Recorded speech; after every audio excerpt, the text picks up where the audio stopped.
Universal's like, you need to attach a big name somewhere in the credits to sell this film. In comes Lucas's friend who said he should write a fun movie, Francis Ford Coppola. Coppola. And Okay. he had just made The Godfather. And he tells Universal, I'll be the line producer. I'll be there every day to make sure everything goes exactly to plan. He basically turns to Lucas, I have no intention of doing that. Like, go make your movie. And because it was so low budget, they didn't care. Nobody was paying attention. Well, that was the cardboard cutout that Lucas was talking about in that last quote. It's just a Coppola cutout. Anytime Universal execs came around, they're like, get the cutout out. like Weekend at Bernie's, but with a cardboard cutout. The cardboard limbs, just waving like this. Oh, he's just over there in the producer's trailer. There's like some interns like puppeting the Home Aloneing it. Yeah, Home Alone, exactly. Making stuff is hard, especially in the entertainment world where big egos, bigger budgets, and just plain bad luck can make things go horribly wrong. And we're going behind the scenes of these disastrous, never-ending, and often dangerous productions to find out why it was a shit show.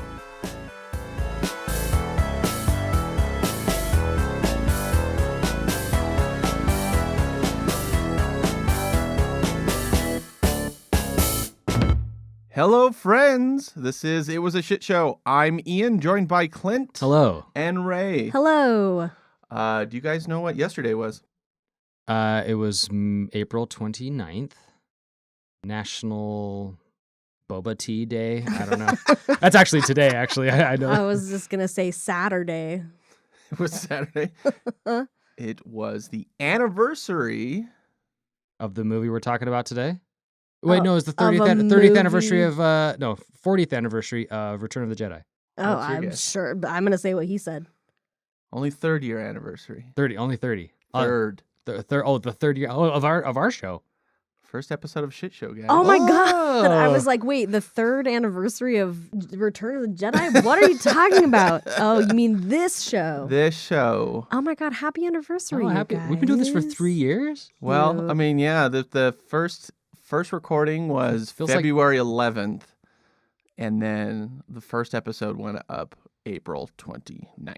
Woo. Do you remember having to record with that glass in between us? Because we were so COVID conscious. Yeah.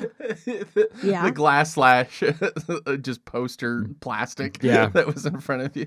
And you guys held up by like your hand weights. And booze. Booze. And booze bottles. We're just like, hold on, we got a magnum of vodka somewhere we can hold this plastic glass up with. It's funny now, if you actually listen to our trailer, the podcast trailer, we have that joke in there about you're like, I love you guys, and you're like, well, we put a plate glass in between you. We're like, we don't really like you. We need a physical representation of space from you, even though we're in the same room. So, we probably should update our trailer. People are like, what the fuck are they talking about? 10 years from now, they'll be like, what are they talking about? Yeah. When everybody forgets about COVID. Yep. And a little insight, since it is the third anniversary, we did launch as just Shit Show. And then shortly after that, a nudie magazine started The Shit Show. A nudie magazine? Like a sexy ladies magazine. Sexy lady magazine. And they just tanked my SEO. And that's why we changed it to It Was a Shit Show. Which just feels better anyway. Yeah. And they started like a month after we did. And they haven't posted anything in over a year. So we won. Yeah. We Take did that, it! you naked ladies. Yeah. We outlasted some naked ladies. But speaking of nostalgia, and with Fast 10 hitting theaters May 19th, which is a series all about cars, despite what our comment section says, it's no longer about cars. About family. Yeah. It's about both cars and family. About machismo. And baldness. Yeah. Well, with Fast 10, cars, and nostalgia, let's talk American Graffiti. Well, I think the hardest thing was that it was all at night. You know, it was a very short schedule. It was 28 nights. And it was short in that the sun went down at 9 o'clock at night, came up at 5 o'clock in the morning. That made me a very short day. And then I only had 28 of them. So it was a very, very, very fast and short schedule, especially considering it was all on location with cars that broke down and all the other drama that would go on in that kind of situation. So it was a just physically a very difficult thing to get through. Okay, so let's start off. Before film school, George Lucas wanted to be a racer. And at the age of 18, he was T-boned making a left-hand turn. His racing strap harness snapped, and he was thrown from the car, which Whoa. actually saved his life as the car was thrown into a tree, and it would have crushed and killed him. Jesus. Jeez. So, just like George Miller, who was like, oh, my friends are really into racing, and all our friends kept dying in car crashes. Let's make a movie about car crashes. About dying in car crashes. So, fast forward, he goes through film school. He makes THX 1138, which is a real boring post-apocalyptic movie that nobody cared for. It kind of bombed. And a friend challenges Lucas to write a fun audience pleaser. Clint, you are going to be our George Lucas for Oh, today. okay, cool. All right, I'm in. Okay, let me get my Lucas. Get your okay. double chin Yeah. going. It's like poetry, it rhymes. I got it. I'm in. All right. This is Lucas about wanting to make American Graffiti. I decided it was time to make a movie where people felt better coming out of the theater than when they went in. It had become depressing to go to the movies. So around this time, we're talking about Clockwork Orange, Dirty Harry, and around this time was also The Exorcist. So you were talking about like movies that are just kind of like, Like ooh, scary, heavy. spooky dramas, or Yeah. like heavy movies. Yeah. And The Godfather. Mm. So Lucas comes up with the idea of American Graffiti, basically based entirely on his teenage years, about how the mating ritual of driving around in your fancy car and trying to pick up ladies. That's such a weird, bonkers thing to Right? watch. Now, Yeah. admittedly, being a huge Star Wars fan, you think I would probably have seen everything that Lucas has done. I had never seen American Graffiti Neither before have I. until just I recently. hadn't seen it. Yeah. So to him, the film would be less about plot and more about a vibe, more or less. So in pitching this, his main selling point was the soundtrack. He was like, this guy's driving around cars, but the soundtrack, we're going to have all these really great songs. And most studios like don't get it. They're like, what? A vibe? Like what? I don't know what the hell are you Yeah. talking Movies about? have plots, Yeah, not what- vibes. What do you Yeah, mean? yeah. And others thought the music rights alone would cost a fortune. Right. So they were like, no, thank you. I mean, I did say to you one of the things when we were watching that movie, I was like, damn, this soundtrack slaps. Yeah. This is a great soundtrack. It's because it's very obvious that was a big part of it. It's kind of like Baby Driver almost, where it's like Yeah. like the soundtrack informed What was going on? what was going on in the movie. Yeah. Although I do feel like I have to call you out on using a very Slaps? new way.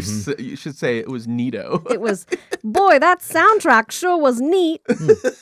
What did the kids say back then? Nothing neat. Yeah, neat. It was the bee's knees. It was pretty cool, Daddy-O. Yeah, I was gonna say, you gotta throw a daddy-o in there. Some snaps. At Cannes Film Festival in, I think, 71 or 70, he meets with United Artists who are kind of like interested in this American Graffiti idea.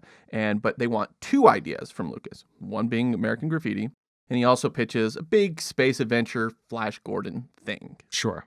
And United Artists promises $10,000 for a first draft screenplay of American Graffiti. And Lucas's friend, Gary Kurtz, agrees to produce the movie. Lucas asks his film school friends, Willard Hike and Gloria Katz, who are a married couple, to write it. But they're too busy. They were like really good friends in school. So he goes to another university, Southern California acquaintance, Richard Walters, who says yes. And he's like, okay, I'll have it done by the time you get back from Europe. So Lucas returns from Cannes, and Walters has written a raunchy exploitation flick. Yeah. Like it's kind of crazy, lots of sex, a lot of violence. And Lucas was like, no, that's not what I wanted at all. Like, this is based on my teenage years. Do you honestly think, looking at me, that I experienced You think any I of that? got any? You think I got any in high school? Look at this. I am Terry the Toad. Yeah. Like, I am that character. He actually did say, it does say Oh my that. God, we have to talk about that guy's haircut later. By the way, for like, Was it short? Was it long? What I was don't it? know. We got to talk about it anyway. We'll get there. Um, Ooh, I said you we'll said get it. there. Oh my God. Drink. But Kurtz had already agreed to pay Walters the entire $10,000 for a first draft. So he got paid for a first draft that is nothing like the movie. That was not It's used. not used at all. So Lucas, now broke, hurriedly writes his own draft, and United Artists is like, no deal. Yeah, so he's like, he's not the best writer. yeah, okay. So he writes 2 more drafts himself, and no studio wants it. And one of the weird things is he's going to these things pitching it as a musical, and the screenplay literally says a musical, and where the characters neither dance nor sing. Right. So it's like, what are you selling? Yeah. Like nobody got it.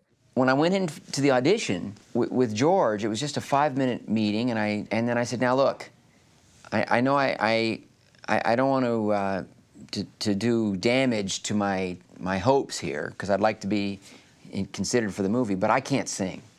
He said, "Well, what difference does that make?" And I said, "Well, my agent told me it's a musical." He said, "Well, it is a musical." I said, "Well, I can't sing." He said, "It doesn't matter that you can't sing." And that was the end of the interview. This very cryptic sort of conclusion. Was there even a format for that type of movie back then where it's like, well, it's not a musical in the sense that people stop and do big musical numbers, but it's very informed by the music. Like, what is that type of I'm movie not called? the 70s film historian that some people may want, but Lucas likes to say that nobody's ever done this before. That's what I'm saying. Like, So, before but Lucas that- kind of like self-grandizes himself a little bit. But what are those called now? Music films? A They're called- slapper. We'll just call them slappers. I have no idea. Boy, that's a slapper. Okay. I don't know. By this time, Hike and Katz are available again, and so they want to help Lucas. This is the husband and wife team. The husband and wife team. And he explains his vision for the screenplay. He's like, okay, each scene would play out during the length of a song. Now, around that time, songs are about 2.5 minutes long.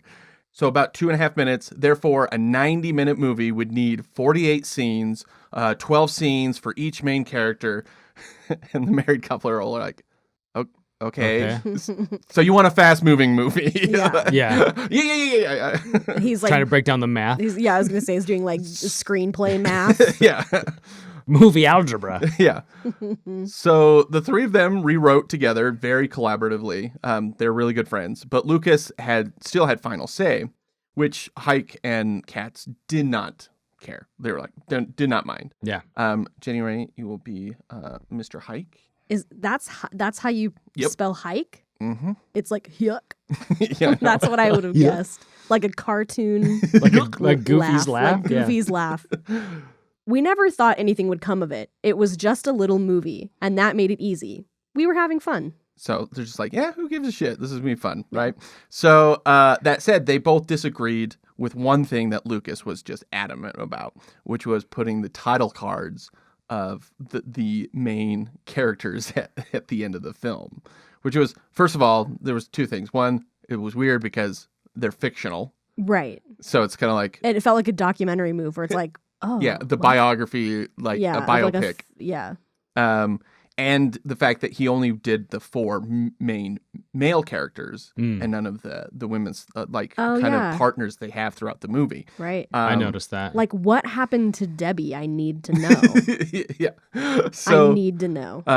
what was the girl, the 12-year-old? Carol. Carol. Yeah. Like, yeah. Did she finally find somebody? Did she grow No, up? she didn't need anybody, Ian. That was the whole point of Carol. She was an independent lady. So in hindsight, Lucas agrees that they were right and he should probably have thrown those in. I mean, I read that quote. I was reading about that and how that was like a big contentious thing. And then I hadn't seen the movie yet. And then you see it on the screen. It's like, they're like a sentence each. Like, it wasn't like this long paragraph. And they're all kind of like sad too. Yeah. Like, yeah, the one guy went to Vietnam and he was like MIA. It's like, damn. And then Milner was killed killed drunk 2 years later. Yeah. This is Lucas on how his characters evolved from his screenplay to Hike and Cats. They were cardboard cutouts in my script, non-people. Bill and Gloria made it 100% better with a combination of wit, charm, snappy one-liners, and a punched-up characters. So they made it good. Yeah, exactly. Is what he's saying. I was actually I thought it was kind of interesting how quickly you caught those characters. Yeah. Like within like the first 2 scenes, you're like, oh, I know who are all these people. Well, like, what their types are. And that's the whole movie because there's no plot. Yeah. Like, it's not in general. Yeah. Like, there's a very loose, like, a bunch of kids trying to kind of figure out what to do with their lives and making like those big decisions, those big like crossroads type decisions.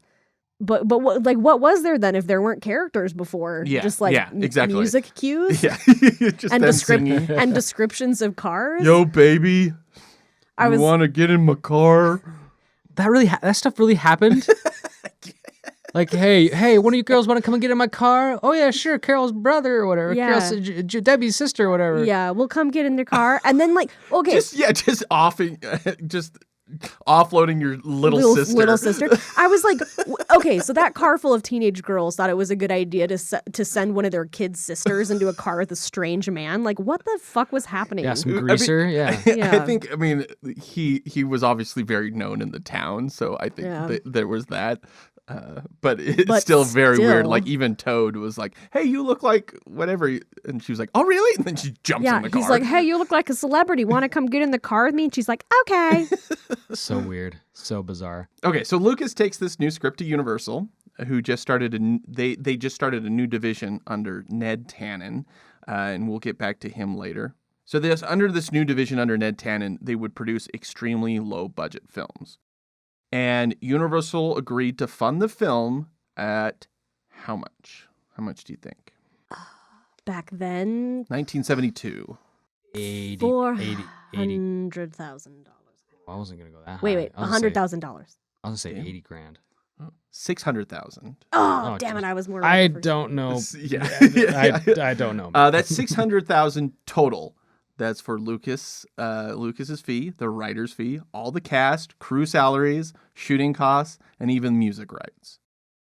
And so it's incredibly low. That's so he also gets Gary Kurtz, but Universal's like, you can't. He's not seasoned enough. He hasn't done enough stuff, so he can't be the sole producer.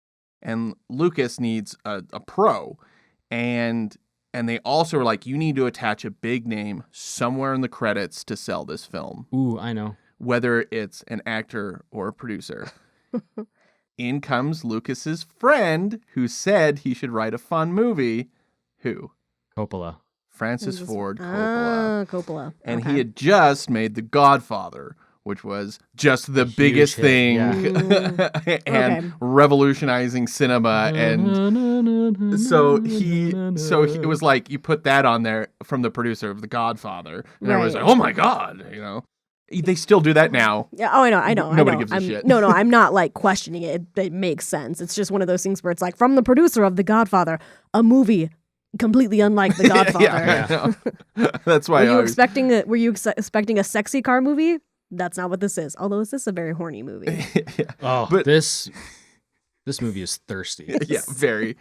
But it's definitely like that thing where you see in trailers even today from the producers that brought you this, and you're like, the producer is just a guy to make sure that things go well. Right. Like, he has no idea. Like, it could be completely different things. Yeah. Like if it had Spielberg's name on it, like, it kind of holds some weight here and there. Yeah. But when it's just like the generic producers of, like, Neil Moritz did Fast and the Furious and Sonic the Hedgehog. So if the Sonic the Hedgehog trailer was like, from the producer of Fast and Furious, that means nothing. Yeah. They're two very different movies. I mean, but I would expect a certain level of fastness Yes, from which we Sonic discussed. based on him So- producing Fast Yeah, and that's like Furious.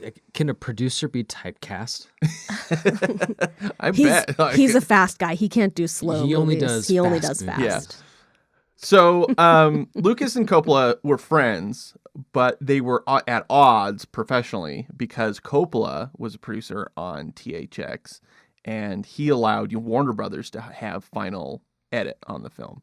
And so it was kind of taken from him, and Lucas hated every second of that, and he was always just so mad about it.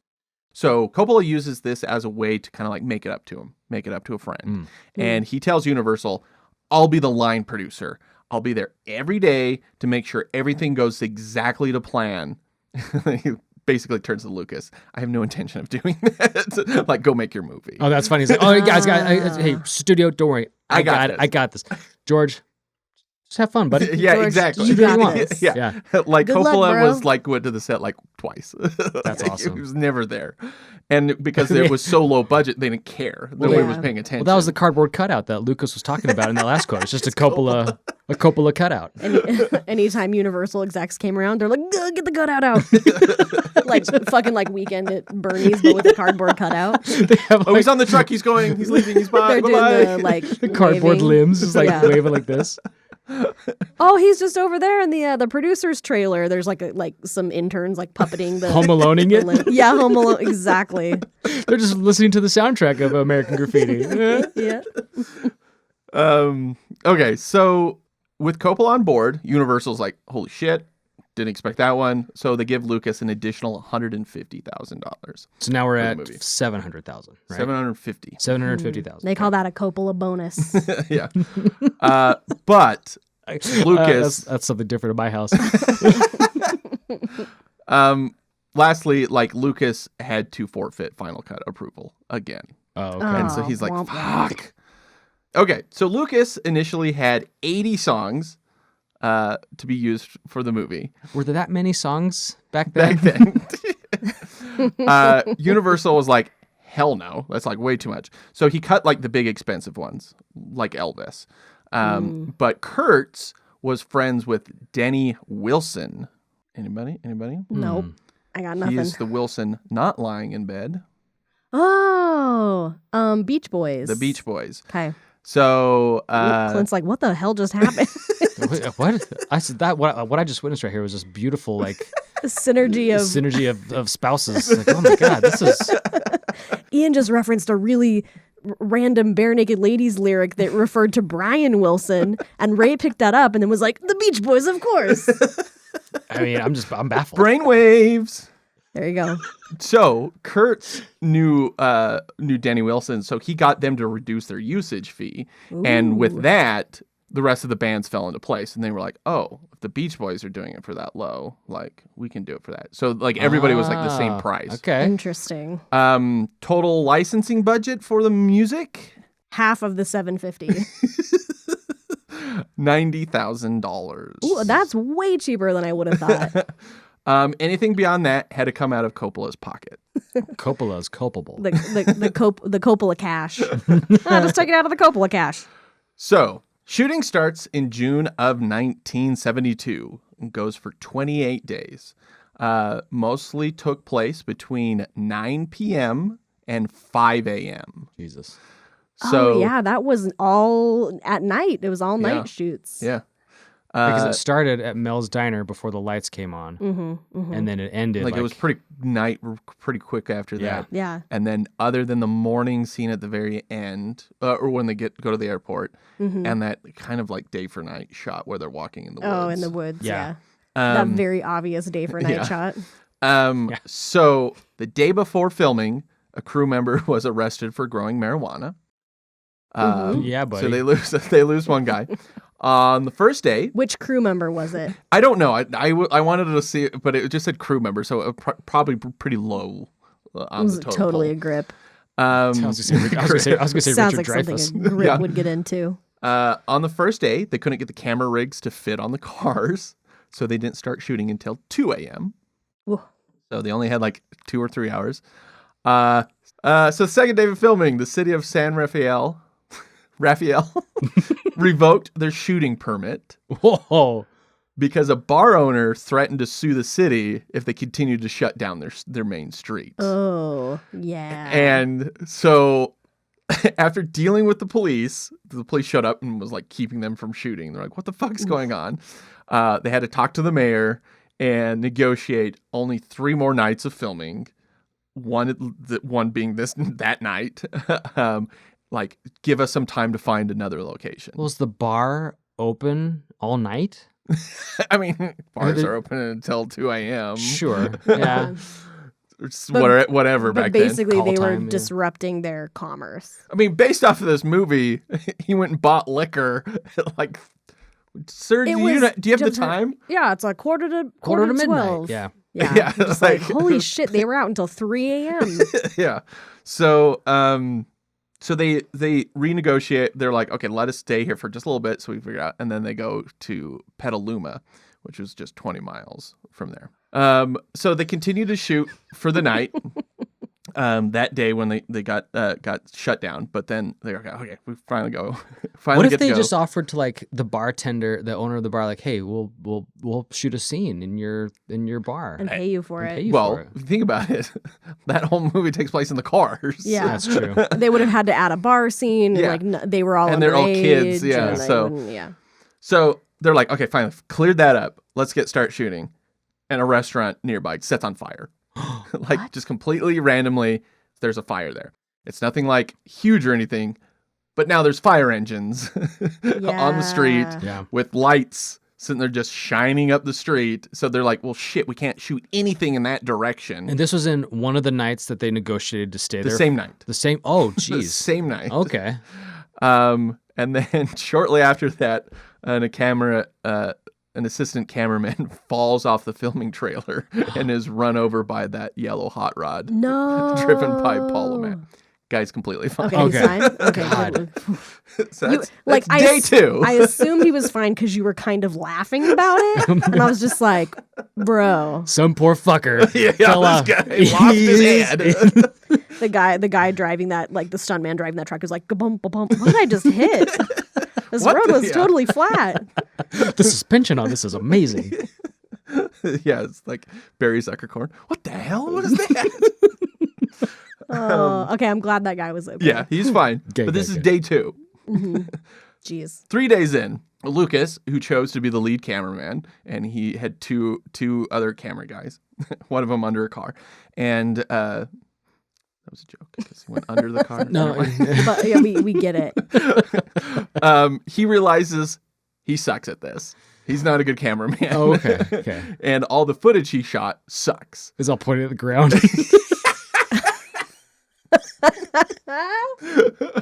He left the lens cap on. Oh, The whole jeez. time. The lens. Oh, shucks. The lens cap was left on. There's no film in this. So, and his 2 camera operators he hired aren't much better. And so their depth of field is really terrible. And they're like, so there are some scenes I think that are left over. I think the one where Ron Howard is with his girlfriend in the woods. Like, I think that's one of those scenes because it looks really kind of shitty. And if they like move, out of focus. yeah, it's out of focus. And if they move it makes it just go jarring. Yeah. So he's like, I suck at this. He went to film school. So, well, I was just about to say, like, this sounds like he was still kind of in that film school mentality where he was just like, I just figure it want out. to try all the different things and I'll figure it Yeah. out. And then you kind of realize you're just like, oh, there's just certain stuff I'm not that good at, and I need like people who are better at this to Yes. help me out. So, like, versus this is going to become a very interesting thing after talking about Doug Liman, about how very different Lucas is. These different kinds of directors that we talk about. So he convinces Haskell Wexler to be his cinematographer, and he had just done like In the Heat of the Night. And so he's a big cinematographer, and he agrees to do it for free. What? And at the time, Why would you do that? at the time, Because Coppola's name was attached to it. I mean, kind of maybe, right? And at the time, he is also doing. He works in San Francisco, and he's doing commercials. He's just daytime jobbing, doing commercials during the day, and then he'd go up there at night, Wow. and he did that every day Whoa. Jeez. for free. So He was just like, I believe in this movie. I understand the title. I love cars. I love cars so much. Wolfman Jack got me through my formative years. Yeah. He was instructed to make it look like a jukebox, like an overlit jukebox. Okay. So production moves to Petaluma, and things go a little bit better. But Lucas knows they are behind schedule, and he starts cutting less important scenes. He's editing it in his head. He's sitting there going, okay, I got to cut a couple of these things. One of them was that they go to a drive-in, and Kurt sees the woman again. Oh, the woman in the T-Bird. Yeah. He shoots during the night, reviews dailies during the day, and he is filming crazy fast. Like he's getting a lot done every night. Yeah. The entire dance at the gym, that whole sequence, The hop? The freshman hop? the sock hop, was shot in one day. Wow. Everything from inside the gym to everything in the bathrooms. That's a lot of extras to wrangle for one night of shooting. One night. Yeah, and that band played like 3 or 4 Yeah. songs. Yeah, and I was a lot more scenes in there than I thought it would Yeah. be. Yeah, Like a lot of setups. That's And that pretty teacher impressive. should not be teaching young women. Oh, no. No. Yeah, that was weird. I've forgotten about that. Ugh. Yeah. Where he like literally like is like, sorry, I'm not supposed to be talking to you, sexy young. Oh, I mean, intelligent young women. I'm like, oh my god, this Creep. What the hell? Seriously. Fired immediately. I thought it was, I thought that he was just one of those characters who was just like one of their peers, but he's just like, oh, I like to pretend like I'm an adult and I'm wearing a suit to the dance. And then it was like, oh no, that's a teacher. Oh no. Yeah. It was, yeah. Messed up. So he's getting a lot done, and like one of the things is the climactic car crash at the end, which required magic hour. So they only had a very small window to 2 do hours. it right. And they attempted it multiple times. Again, they're doing this on the cheap, and they couldn't get the car to roll. And if they couldn't do it, they say fuck it, and then just be done. And we'll come back and do it another night. And so they did this throughout filming. They could never like get it right. Oh, so And Like the last 2 hours of every night shooting was trying to roll that car. Yeah, exactly. And so, and then when they were like, okay, we're all about to wrap up, they were like, shit, I think we figured it out. And so they pull everybody together and go, okay, we got to do the scene. And the actors were like walking off set, and they're like, no, we're gonna go do this real quick. And so they hurried them over there, and they didn't remember their lines. And that whole sequence, that single shot sequence of when they're all getting out of the car and stuff like that, that was all improv. oh wow. They were just like, what your character would say at this moment, like, and they were just making it up. And so one other thing is, any lighthearted mistake that was filmed, Lucas used it. So Candy Clark, who played Debbie, she was really pissed because it was like her big debut in a film, her big break. And when Toad comes back without the booze, and she goes, "Did you get it?" And she's like, "Shit, I said, did you get it?" Instead of, "Did you get it?" Yeah. Like she didn't enunciate. Oh. And he used that shot. But, yeah. And she's like, "Oh man, my big shot," and I just sound like an idiot. Yeah. I didn't enunciate. And it's just like, yeah, but that's exactly how Debbie would have said that. Did you get Yeah, it? I thought it was perfect. Did you get it? Didn't even notice it, right? Yeah. The very opening shot of Toad crashing his moped. That was a complete mistake. Oh my God, but it's so perfect. That's so perfect. I love that. Yeah. And he was trying to do something else. Like he was trying to do like a start-stop kind of situation, and he accidentally crashed it. And then so there's the moment there where you can kind of see him looking back towards the camera, and then he's just said, "Fuck it, just keep acting." Just keep going. I love stuff like that though, because it's just, you're just sort of rolling with what you have, and it's such a good example of how you can make a movie better than intended in the edit, like just based on what you captured through like those little funny like moments or improv or whatever. Like you're just like, oh, actually this is hilarious and we'll make this better. I'm going to leave that. See, and that's in. a better example of Lyman's quote, "Find the movie." Yeah. You have the movie, you Yeah, have good it planned out, you have it scripted out, you have a shooting schedule that you keep to. Yeah. Right? And then when stuff like that happens, like, oh, I couldn't have written that. That's brilliant. I'm going to use it. Like you can still allow for some spontaneity or allow for some like, you know what? I know that wasn't the line, or I know that wasn't what was supposed to happen, but like, damn, that's better. So put that in. Yeah. So Two other examples is the water balloon straight to Carol's yeah. face. It was supposed to like hit the side of the car, and it went right into her face, and she was supposed to be like mad. She was supposed to like get really angry, and instead she thought it was so funny. She's just started laughing, and Paul Matt was also laughing again into the movie. That's such a funny moment. That's perfect aim too, from a car. From a car. From the back seat. And also they bent that like Beckham. Yeah. And also it completely, like the fact that it even broke, because I was kind of like, that's so not realistic. Because usually if you get like kind of pegged with a slow moving water balloon, it just like boom, like bounces off your face, you know? But it like it was like such an epic like water balloon moment. Are you a water balloon scientist? Yes, I am. Okay. You can see my credentials on my website. Mm-hmm.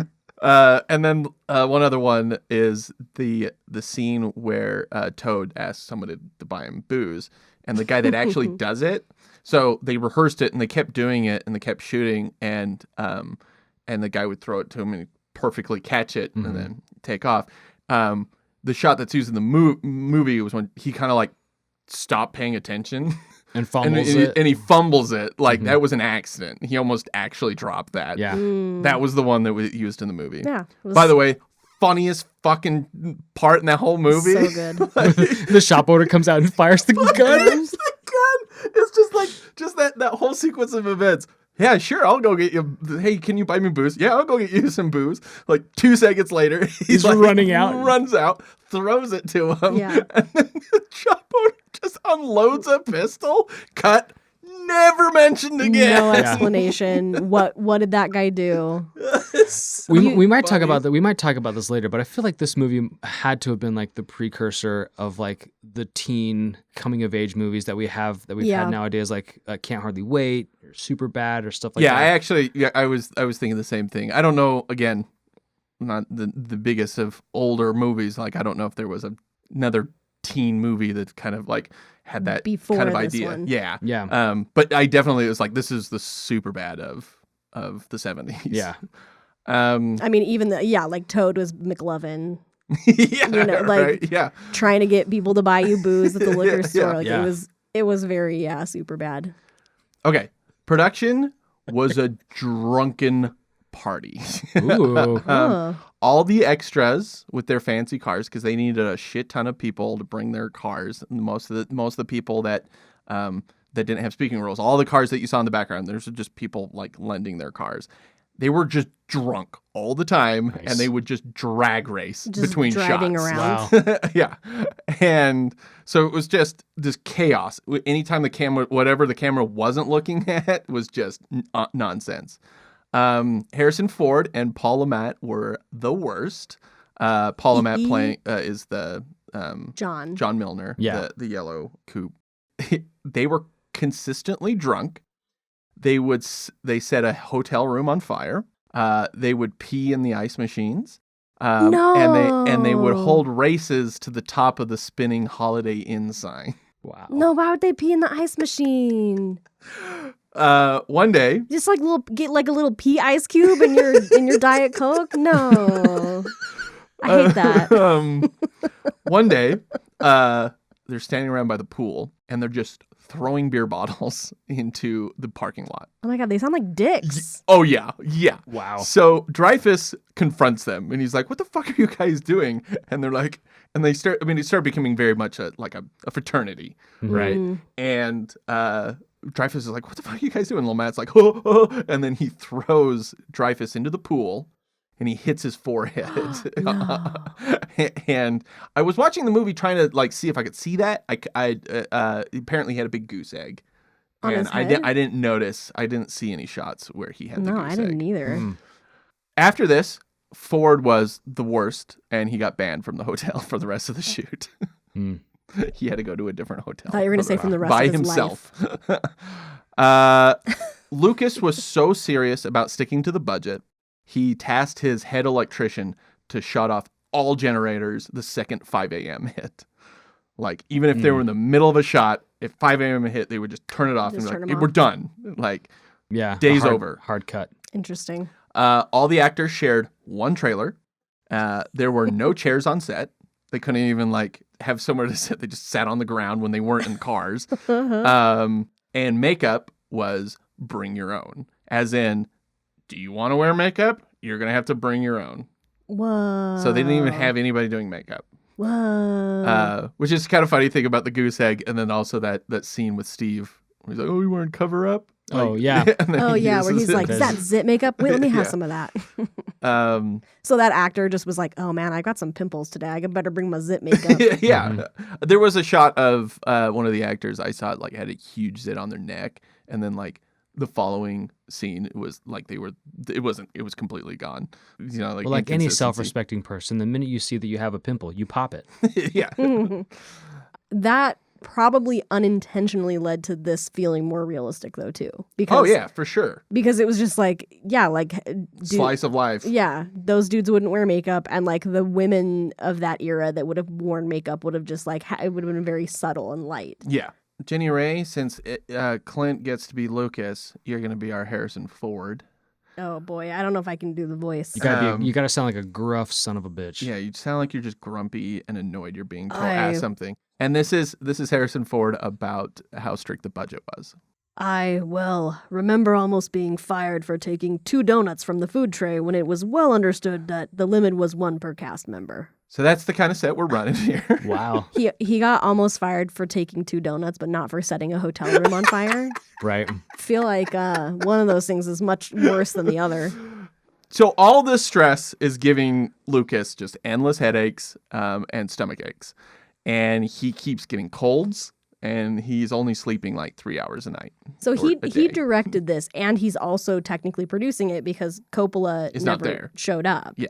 I mean, Gary Kurtz is there as his main producer. Because all the things that you're talking about him doing of like being obsessed with the budget and making sure people aren't eating more than 1 donut and like turning the things, that's like a producer thing. Yeah, but I mean, it's Like- his like he gave the direction, right, to be like, hey, make sure that happens. So I'm sure Gary Kurtz just follows out that rule. I know, but what I'm saying is like usually the way that relationship works is that the director is just sort of like, I'm going to do my whatever I want, my whole director thing. Yeah. And the producer's job is to be like, take it down a notch. Yeah, But he's like taking himself down a notch. There's a quote coming up that will very explain his mindset on thinking. this whole thing. I'll be reading that. In the voice of George Lucas. So he is only sleeping 3 hours a day because he has to sleep during the day. And Coppola is telling him, stop worrying about the schedule. Like, you just make your movie. Just go. And Lucas is like, even if this movie is shit, if this is just a turkey, at least I want to deliver it on time. Yeah. And under budget. God damn it. Yeah. And this is Lucas on that. It's what's on the screen that counts. The job in film is to do the impossible every day, and you get thrown things from left field all the time. The job of the director is to go with the punches. You just keep doing it until the film is finished. So again, he's I need to be more jowly, I think. Yeah. Where were your jowls on that? I've been trying to lose I weight. want to hear the jowls. So That's what they sound like. but this is like very again opposite of he's like you have to go with it. You don't freak out, you don't shut down, you just go with it, right? You just get it done. But as with all of Lucas's projects, he is not an actor's director. Anytime an actor asked how they did in a scene, he always would say, "Great, terrific." Like he wasn't giving any he, feedback. no or notes. And I think it was Cindy Williams was saying something about, she's like, God, yeah, Lucas said I was doing really great. And then like Richard Dreyfuss like, yeah, he says that to everybody. Like everybody's getting the exact same notes. Basically, what I got from George after each take was terrific. I remember that was his word, terrific. Because that's all he ever said about any scene. Terrific. And as actors, we kind of wanted this sort of dialogue, this sort of exchange. So Lucas is shooting 2 cameras at once, each during every scene. And this is why.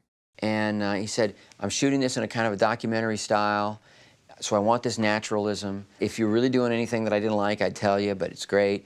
And he says, and frankly, we're going so fast. We're on such a low budget and such a fast schedule that I'm going to really wind up doing most of my directing in the editing room. I'm going to make a lot of choices, and really define the movie in the editing room. Well, that. I mean, that's a strategy. Yeah, I know.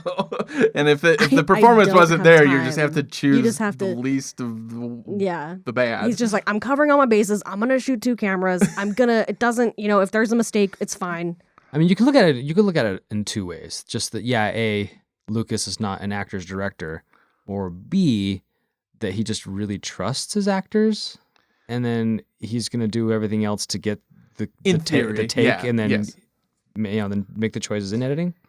But I mean, you look at the prequels. Natalie Portman is terrible Right. in the prequels, but she's a fantastic actress, right? Yeah. So Yeah. there's obviously something needs to happen there. Yeah. Right. To be like to get them in that place that is helpful. Yeah.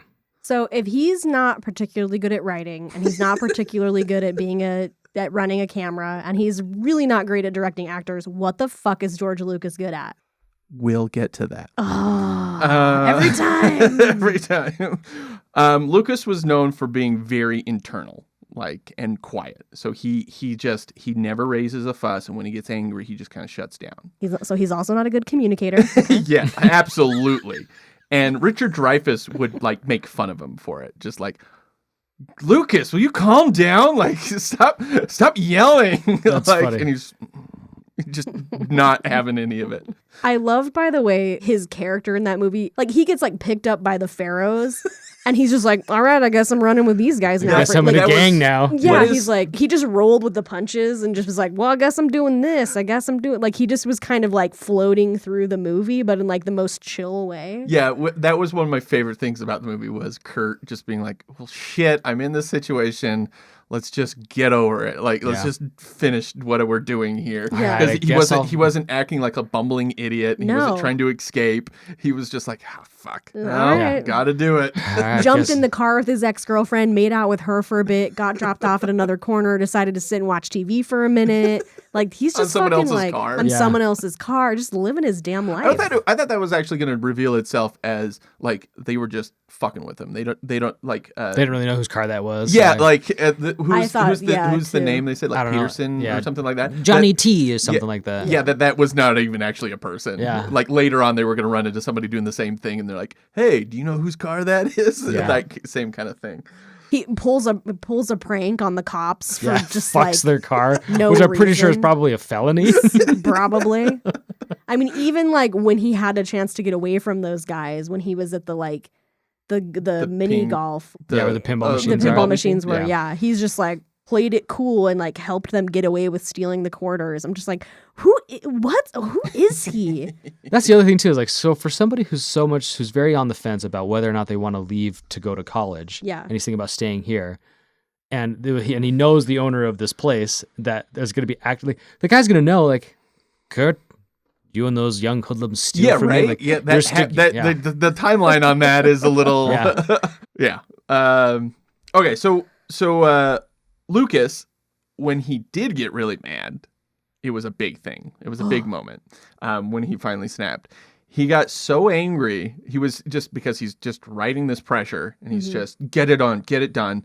And shit's going wrong all the time. People are drunk and being Got assholes. fucking Drag Harrison racing. Ford Yeah. burned down, Peeing in his eyes. peeing in his eyes, eating 2 donuts. What a fucking monster!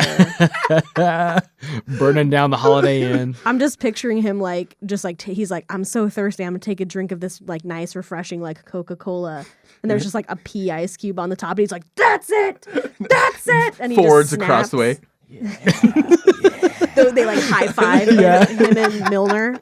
They're just rubbing their hands together. Yes. We got him. So, speaking of taking a drink, so the scene where they're drinking their bottled Cokes in the car. Oh right, and he mixes Toad. it with the whiskey. Yeah. Oh yeah. Yeah. It was Toad, right? Yep. So the prop guy was just like, oh, yeah, I know, and he found current Coke bottles, and this takes place 10 years before.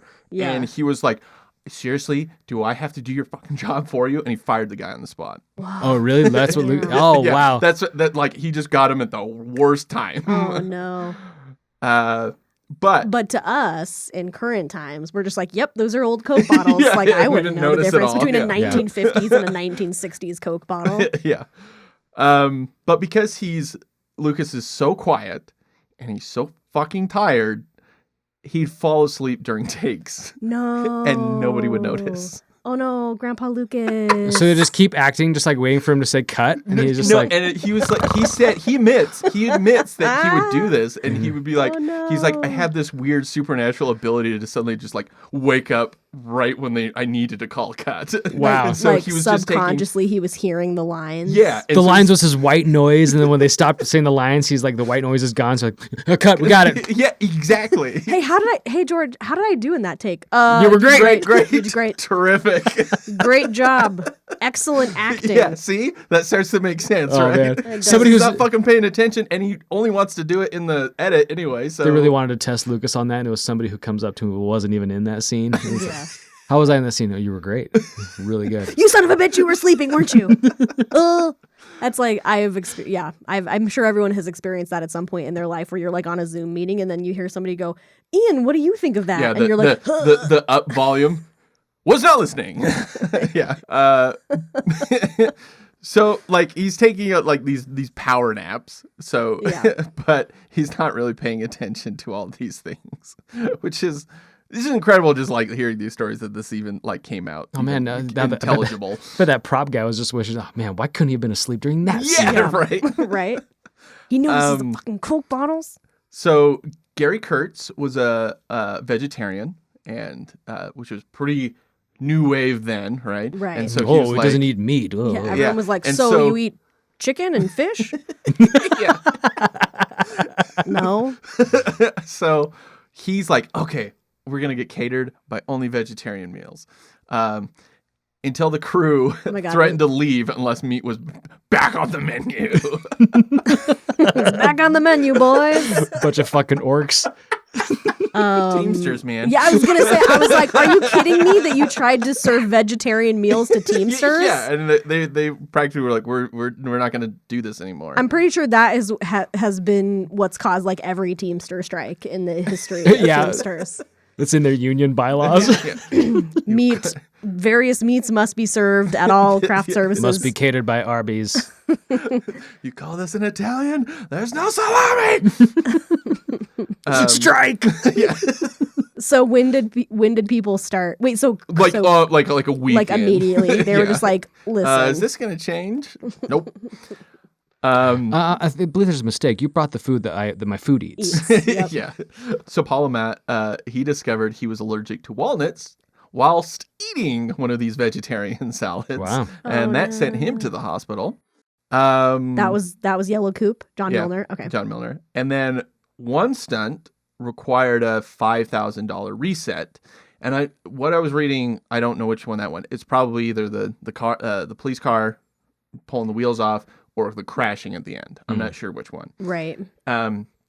So they were like, shit, like it's not working, and so we have to reset it. And they call Universal and talk to Ned Tannen. He's the guy that's running these low budget films for Universal, and he told them, okay, just pretend like you never asked me. Put it in the budget and ask for forgiveness later. So it's like, oh, cool, Ned Tannen, he's got this. He goes up to Lucas after they've wrapped up filming, and this is what Lucas, and he's like, Tannen's like, you didn't enjoy this, did you? I'll finish it, but I don't ever want to have to go through that again. It's so funny how many stories you just hear. He's like, why the fuck are you a director? He Yeah. just hates it. And again, what is he good at? What is the one thing that Lucas did enjoy on this movie? The donuts? The effects. There's no effects. I mean, just like The cars. Oh, I bet he loves cars. Well, he was a car guy. I mean, that's why he made it. The maybe just- music. I don't know, like playing The music, the Music. sound. Oh, okay. Yes. Lucas, Oh, Skywalker yeah, sound. Skywalker sound. So he loved working on the music and editing all the music into it. And Yeah, he it's was kind of together. Yeah, this is with great. with Walter Murch, Yes. big editor, but he was the sound designer on this, and they were really getting into how do you. So the consistent like radio. Everybody's listening to the same music everywhere you go, right? Yeah. Yeah, listen to Wolfman Jack. Yeah. And so, he, like, one of those things is that Wolfman Jack actually plays himself. As a cameos as himself. He grew up with that guy's music or as a DJ. As a DJ. And all those, like, most of those, like, weird prank calls that he was doing were all just, like, archived audio that they just used for him. And when he approached him, he's like, hey, we want you to move. He's like, hell yeah. And reading that, I was actually kind of like, oh, great. He's going to show up and be a shitty actor. He was actually really great. Yeah, that scene was so funny. He's just like, hey, you want a popsicle? Yeah, he's like, leave me alone about the popsicle. I want a fucking popsicle.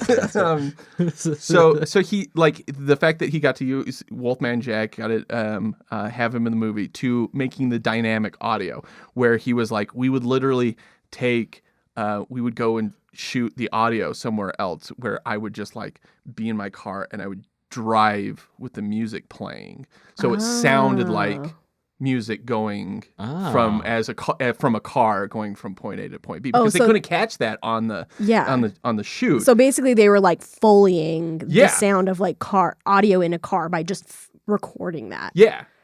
So they didn't love that. That's so that makes a lot of sense, because back then they probably didn't have all the sophisticated like panning and like audio processing that you could do. Yeah. So how the fuck do you do that? Dude, right? whenever I think about editing on film, it just stresses me out. Just like bins of like loose film strips about. You want a random tangent? I just learned that Spielberg did Indiana Jones 4 on film. He cut it on film.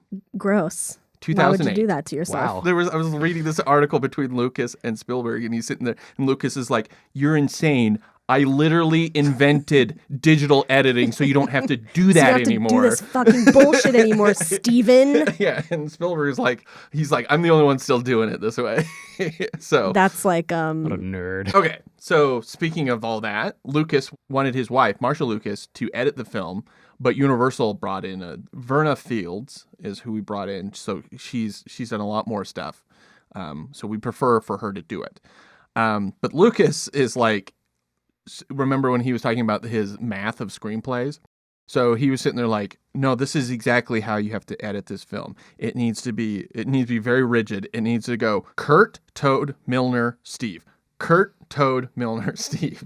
Like, just repeat. And they were like, that's not really how editing works. It's poetry. It's like poetry. It rhymes. You just keep plugging that one up. I will, as soon as it's not funny, I'll stop. After multiple over 2-hour cuts, Fields has to leave, and then Marsha Lucas does take over, getting it under 2 hours. But Universal wants to have a screening for the studio, and Lucas is like, yeah, sure. By the way, we're doing it in a public theater on Sunday morning. And they're like, what the fuck? What are you doing? And so he wanted to pack the audience with just real people, Right. to enjoy the film, because versus just having like 3-4 guys at the studio just going, ugh, what is this? like some executives, right? Yeah, right. So the film strip broke twice. Ooh. Audio went out of sync a couple of times, but the audience loved it. They were hooting and hollering throughout the whole movie. Okay. Really into it. Credits hit. Tannen from Universal gets up, grabs Gary Hertz, and pulls him into the alleyway. And what happens? They make out. Oh, I was with the opposite. He beats the shit out of him. Damn, Someone's in porn mindset, and someone's just, I want to beat someone up right now. Violence. I'm guessing violence somewhere in mindset. between those two. Yeah. He chews him out, saying the movie is Yeah, that trash. feels like it's in between making out and beating the shit out of him. Yeah, choose them out. Just yelling at him. He chews him out, saying the movie is trash, unreleasable, and then he's like, you screwed me over. You guys were gonna bring in this like tight, easy movie, and it's crap, and now the general public knows that it's bad. But was he not just in the theater? Yeah. With the hooting and the hollering? Yes. Yeah. It's crazy. So Kurtz is like, what the fuck? Were we not in the same room? Did you not see that reaction? Yeah. So Kurtz takes him back in, or goes back in, and he tells Lucas, he's like, Tannen's really pissed, and he says the movie's like unreleasable. And so Lucas just goes, oh, and he goes internal. He just goes quiet. And then Tannen goes over to Coppola and tells him the same thing. He's like, I can't believe Lucas screwed me. You guys screwed me. Like, and Lucas is just like, this is the same disaster he experienced on THX. Just like, it's just replaying in his head. And he's just like, well, they're going to take away my movie from me again. So, and then he was like, what am I even good at? Yeah. Yeah. I thought the sound was pretty good. I thought this. Did Tannen say anything about the sound? Yeah. But did he like the music? Did he tap his foot at least once? Like, he could have just stood outside the theater and like literally polled people as they walked out. Like, did you enjoy the film? Yeah. So Coppola was like, what the fuck are you talking about? So in the middle of the aisle, he just starts screaming at Tannen. And he's just like, you should be thanking this man. Wow. He brought it in on time and on budget. Like, and you clearly, this movie is going to be a hit. And you are just, you're insane. And they're just making this whole scene. And all these people are just kind of like standing around like, what the fuck is going on? Like, even there's audience members still in there. And they're just like... Yeah, I think if Francis Ford Coppola tells you you're a fucking idiot, you have to be like, oh, I might be a fucking idiot. Yeah. And then all of a sudden... Especially then, yeah. Then they play the theme to Godfather over the loudspeakers. And everyone's like, oh shit, it's going to go down. Coppola's like, you come to me on the day of my friend's movie premiere. Tannen's gonna wake up with a steering wheel in his car. In his bed. In his bed. Just like oil on the sheets. Yeah. You don't mess with Lucas. I love it. I love that, Ray. That was great. Thank you. So Coppola says, like, he's like, fine, I'll buy the movie from you right here. And he starts going over to his coat, where getting his checkbook out. Get his checkbook. He doesn't actually have a checkbook in there, but he's like, I'm going to buy this movie. And he starts walking towards his check. And Kurtz is like, okay, everybody, calm down. Let's reconvene tomorrow. Everybody bring your notes and we'll reconvene. This turns into months of re-editing the film. And Lucas is just avoiding making any changes he doesn't agree with. And he's like, some of them, he's like, okay, fine. That makes sense. I'll cut that and I'll trim that there. But there's stuff that he's like, I don't understand why they want to take this stuff out. Mm-hmm. So eventually Universal's like, okay, you're done. You're not editing anymore. And Lucas is just pissed. He's just raging at home, but he's not yelling at anybody else. But like in a Charlie Brown kind of way, where he's just like walking sadly. Yeah, exactly. Yeah, right. Okay. So, but it's still under Kurtz's supervision. So he brings back Verna Fields to help, just to kind of get it past the finish line. And the stuff that Universal wanted to cut, 3 scenes. Harrison Ford singing in the car. Bad idea. Yeah. Terrible. That teacher coming after Steve, where he's like, kiss a duck. Oh, yeah, where he's like, I graduated, you piece of shit. Oh, yeah, that was great. That was hilarious. Stupid insult. Kiss a duck. Why did you go kiss a duck? What? And then the car salesman, when Toad parks, and the car salesman's like sitting there trying to like get him to buy a car. That's probably fine. So that's it.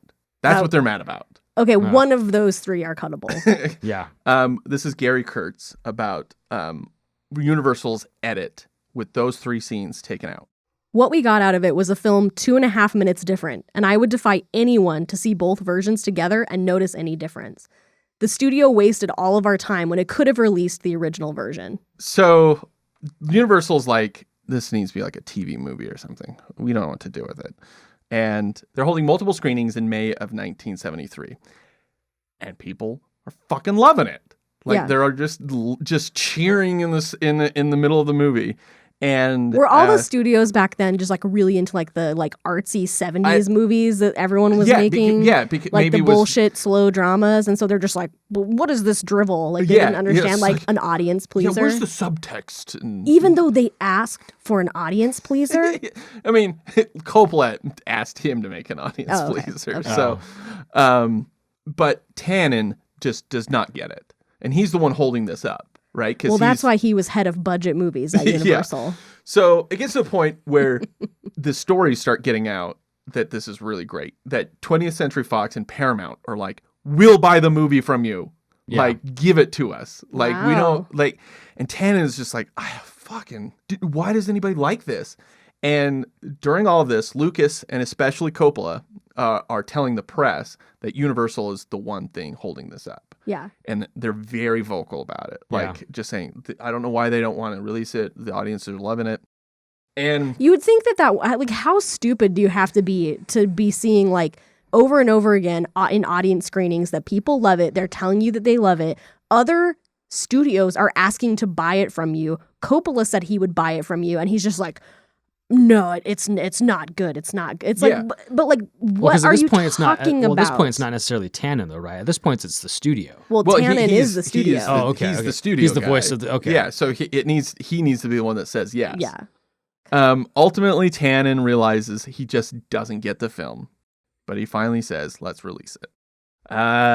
Lucas he just gives up. He gave up. Well, I guess I don't get it, but yeah.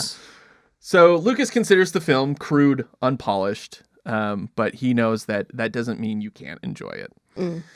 American Graffiti opened August 1st, 1973. Rave reviews via Rotten Tomatoes. Now, again, you go to Rotten Tomatoes and you can see all the reviews from the 70s. So that number is still kind of somewhat accurate. 96% with critics and 84% with audiences. On a budget of $775,000, it grossed in the 70s $5 million. 3.5 million. $55 million. What? Wow. What? That is a 7,000% return on investment. That is like $100 billion in today's money. And that math checks out. Yes, I'm a math scientist. I'm an inflation scientist. An inflation scientist. It is in theaters for an entire year. Wow. Damn, not a whole lot going on back in 1973, I guess. It is the third biggest film of 1973 under The Exorcist and The Sting. Lucas becomes a millionaire overnight. Of course.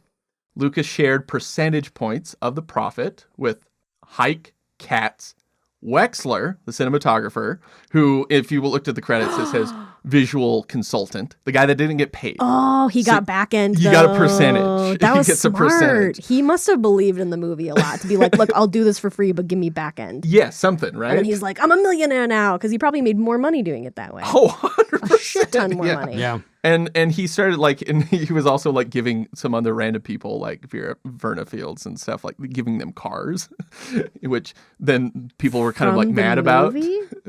No, I don't know. From the extras that brought him. Yeah. My car's gone. all the This is ours now. all the ones that crashed. Yeah. So he's just like, thank you everybody for helping me make this. Like, I could have done it with all of you. This sleeper But hit. Coppola hates the fact that he did not choose to finance the film himself. Like, because he was rich enough to do it. And he would have made so much money. And he would have made so much money. But he And didn't have any kind of like back end deal or anything. Because he did, but it's because he was a producer on it. But his percentage he wished was higher. Oh, I to see. the point he and Lucas like had a falling out. Oh, really? But it's like not his fault that you didn't want to finance his movie. Yeah. So Like, what did he do wrong? Nothing. No. So he was just super pissed that he should have argued for more the percentage points, and he was really mad that Lucas was just handing it out to these other people. This is Lucas on the ultimate ending of all this. I had never been interested in making money, just in making movies. I became rich and successful by accident. The only thing I worried about was that the studio might lose money. As long as the film broke even, I felt I had done my job. Believe me, I did not set out to make a blockbuster movie with graffiti.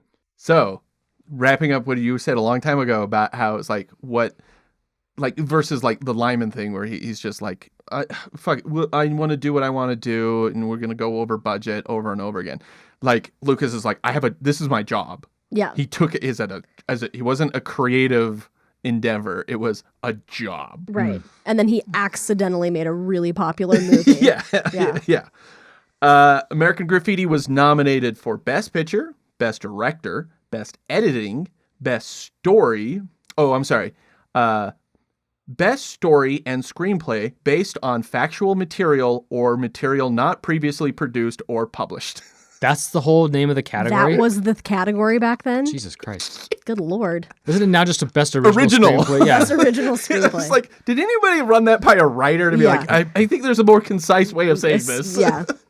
It seems like there's one word that might sum up the 10 words you just said. Let's think about it for 5 minutes. And one actor was up for a supporting role. Guesses on who that was? Harrison Ford. Nope. I'm going to guess that it was Terry. Who's Terry? Terry the Toad. Terry the Toad. Charles Smith. Milner. Candy Clark, who played Debbie. Oh my Oh. God, of course she was. January was in love with her. I'm obsessed with Debbie. She's great. But to me, I'm like, that's just kind of a weird one to me. I want BDE, but instead of dick, it's Big Debbie energy. Like I want, like that's how I want to live my life. I'm gonna have big hair and a big attitude. Get some guy to go buy me some whiskey Yeah, because you can't just go and get it. because you can't just go get it yourself. You're old enough, right? You know that, right? Like, Yeah. you're old Get enough. it? I mean, Did I you do get know it? that. Get it? Did you get it? Uh, That's what I'm gonna say to Ian now whenever he comes back with the groceries. Did you get it? it won none at the Oscars, but it was a big movie. Yeah. I mean, but it was up against The Exorcist. The Exorcist and The Sting, which was The Sting would kind of swept the Oscars that year. And William Peter Blatty actually won Best Adapted Screenplay, or whatever really long version of that was. Best work of writing that's based off of another writing that's already been happened and people love. But and, previously published. Yeah, previously published within the last year.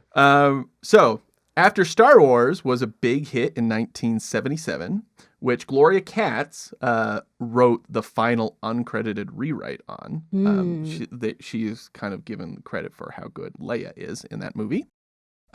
Lucas demanded that any further release included all the cut footage in American Graffiti.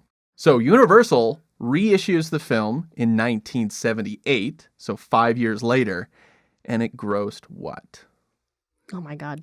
Another 55 I million. would say the same. An additional 63 million. Shut your face. So 15,000%. No, sorry, 1,500. Yeah, no wonder why George ROI. Lucas gets to do whatever the fuck he wants now. Yeah. So Like, the what is he movie- good at? Making money, apparently. Yeah. The movie made a total of 140 million worldwide. Which so that's is- 1,800% return on investment. Which is 1.5 billion in today's dollars. How much of that is in cryptocurrency? Yeah. So that makes it one of the top five on the top five most profitable films of all time based on return on investment. Crazy. Passed by Mad Max, the original Mad Max. There is a sequel called More American Graffiti in 1979. Was executive produced by George Lucas and includes most of the same cast. It was not a hit. What? Really? I've never even heard of this. Yeah. More American Graffiti? More American, Which is also a shitty title. That's so he's really bad. he's not even good at titling movies.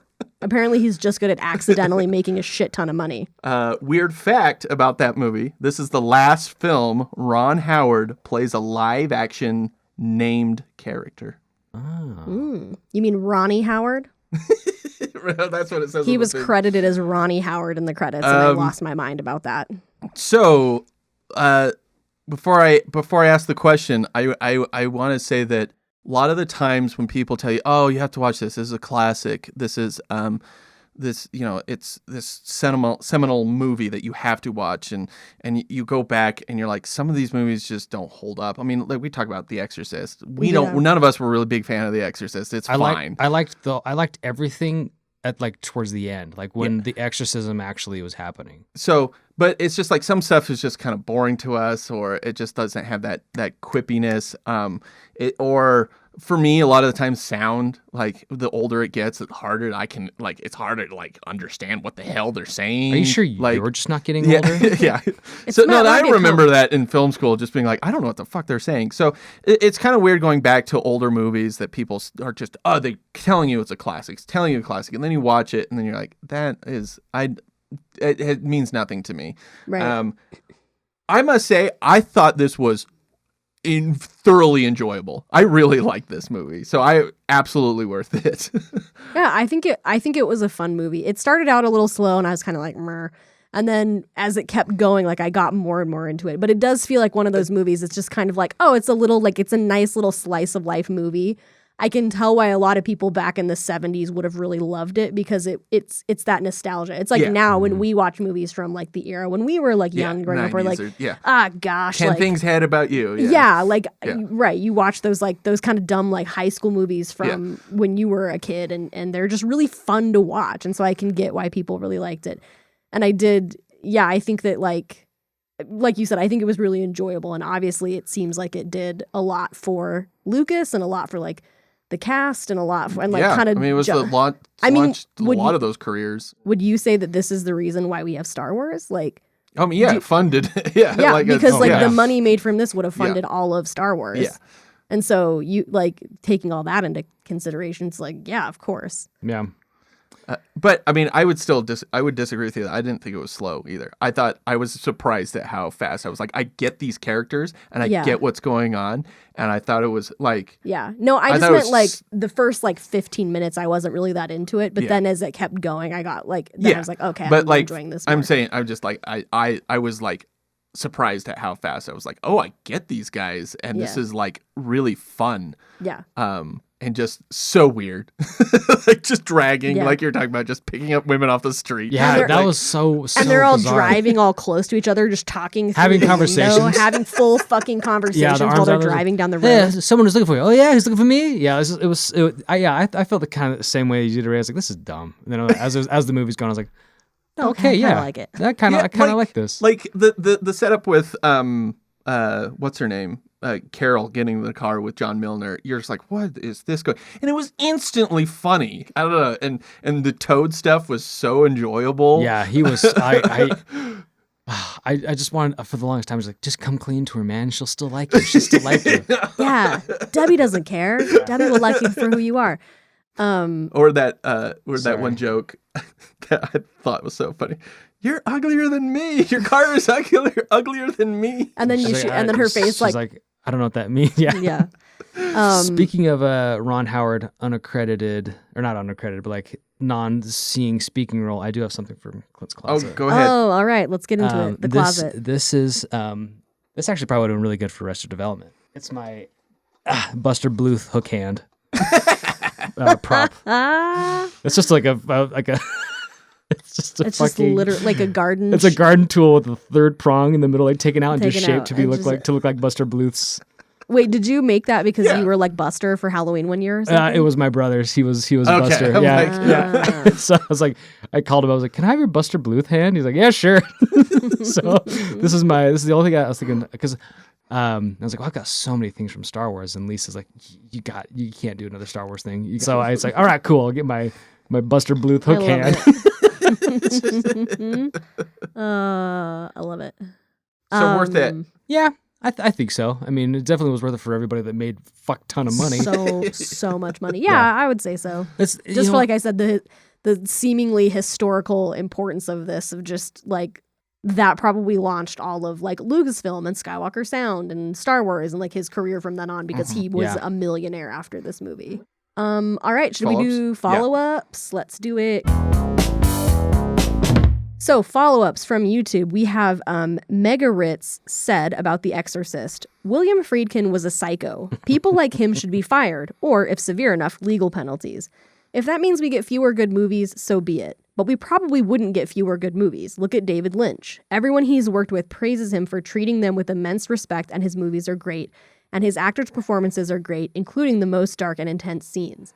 Maybe being a cruel piece of shit is not a necessary quality in a great director, after all.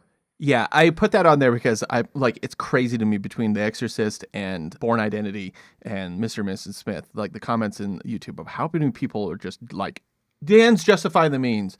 They can be pieces of shit because they made great art. And it's like, no, you can still make great art by not being a piece of shit. Yeah. And that's the other thing too, is like, if these movies are never made because these horrible people are making them, you're not really going to know what you miss out on. So what does it matter? Yeah, what does it matter? Exactly.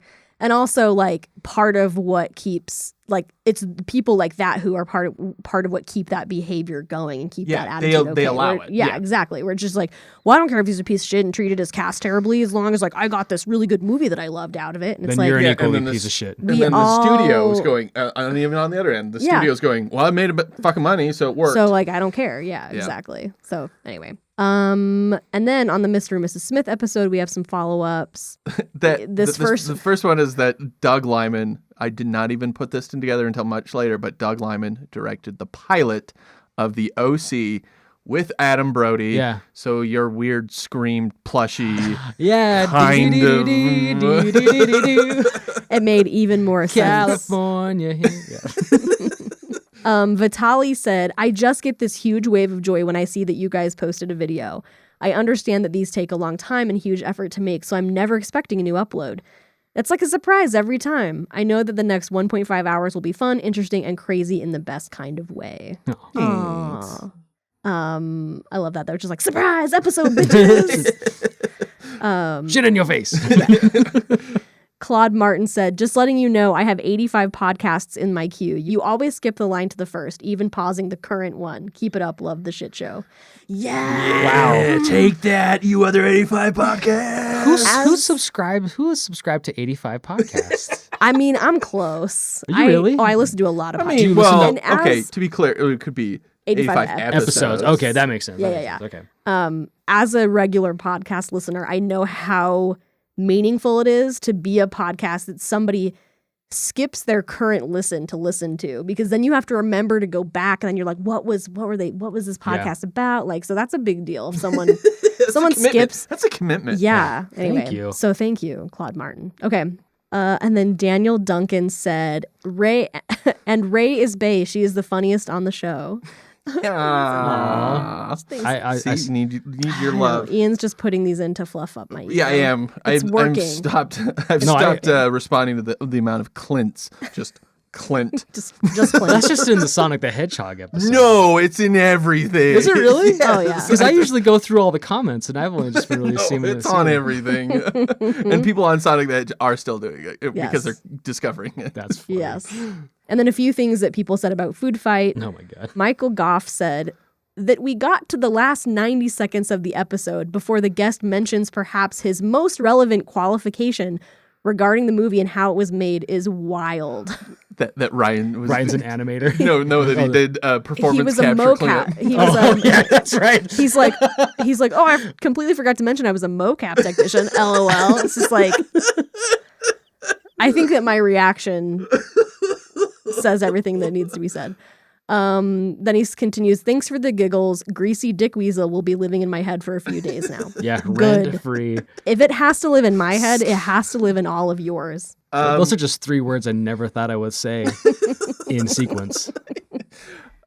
Commenting on YouTube does help our channel, so you can continue to do it. I thoroughly enjoy it. Get us in that algorithm. Yeah, and other people will see it as well. And then there are a lot of recent comments about us being on camera. I'll say that we edit the hell out of these podcasts. So if we were to have video, it'd be like we'd be just jumping around. We'd have to be really buttoned up to be on camera, and we are not as buttoned up as you guys think we are. So if you do want to see one of us and what we do look like, subscribe to our Patreon because Yeah. there's Clint's Closet, and then you can see. I mean, you can see pictures of it. Yeah, on the Instagram. Oh, and our Instagram we as well. post every once in a while. Yeah. But I mean, it's not like we're hiding our faces. It's just that putting us on camera is just so much more extra work, and I just want to have good content. So, lastly, people have been asking about merch. Yeah, send us your merch ideas. If there's something from the show that you thought was particularly funny or something that comes up a lot that you would want to have on. Shirts or stickers. Yeah. That kind of stuff. Oh, send us your ideas. Send us your ideas. You don't want to just make some stuff that nobody wants. All right. And then we do have, I just got my newest edition of Entertainment Weekly, and 3 of our meddling executives have some hot gossip, some hot Spill gossip, that tea. some flattering lies. Spill that tea. So our first meddling executive that we would like to call out is Jordan. Have you guys heard about Jordan? I've heard about Jordan. I heard that they crashed their plane into the my Keebler Elves tree. And they tried to cover it up, but EL fudge was all over the place. I mean, all the elves were fine. The elves, So no elves were harmed. he killed EL Fudge and had to take over Jordan. They had to take over the EL Fudge title, just like the Dread Pirate Roberts. Oh yes. The new EL Fudge. So now they are the new EL fudge. That is how the lore goes. If you come upon the Keebler Elves tree, you become the new EL Fudge. Yeah. So, But you have to eat them first. yeah. Yeah. The cookies? Not the elves. They're tiny. I get them Cartoony. confused all Are the they time. made of cookies? Elves are delicious. Anyway, long story short, Jordan is now the new EL Fudge and a cookie mogul. Yeah. And part of that cookie money is going to help support this podcast. So we appreciate it. The other one we have is Chels, who I hear has the biggest collection of all those cars from American Graffiti. Yeah. They reek of the booze from all those extras. They're a big collector, and we're like, listen, I need to buy every single car from American Graffiti with the original Harrison Ford shenanigan booze and like ass prints on the seats, like all the original. Yeah, they have like stuff. They have like a whole garage full of that, including the ice machines that they peed in. Yeah. This is authentic Harrison Ford pee. I heard that they also have, in Clone addition to Harrison Ford from this ice machine.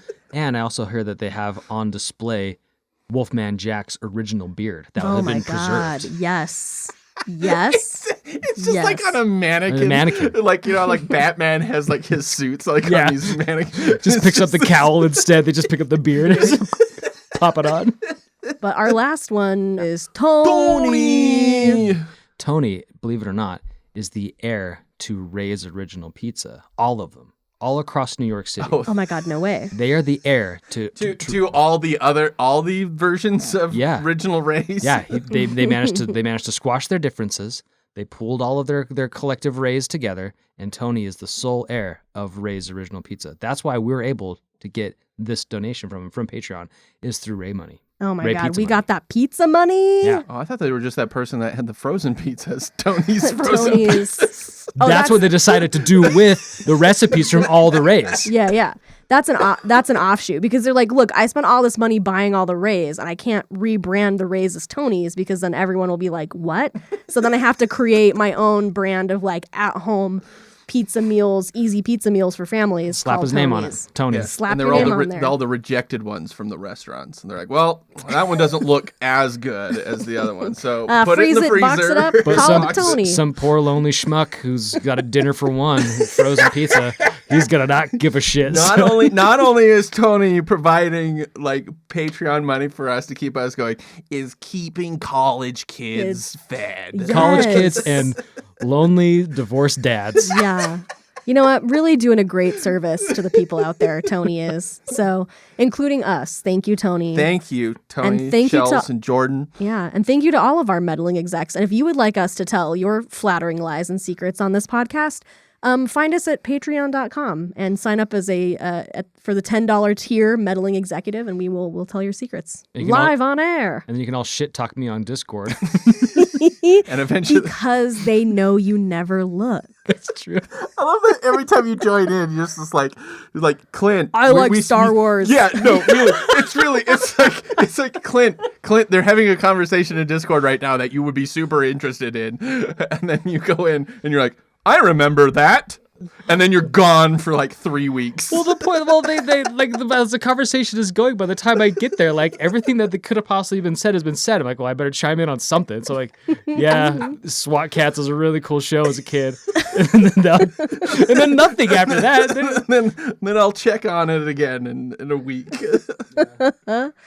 No, but it is a good time over there in the Discord. So yeah, that's another perk you get if you sign up as a meddling executive. It's a lot of fun. We got a really cool community over there. On we got Discord. a It's good rad. group of shitheads. Yeah. I totally forgot that's what we were doing. And then you said that, and I was like, damn, that was mean. I forgot They too. call themselves The that shitheads. Yeah. All right, Maybe shit. that's what we have as merch, is just like the poop emoji hat. as a hat. Yes.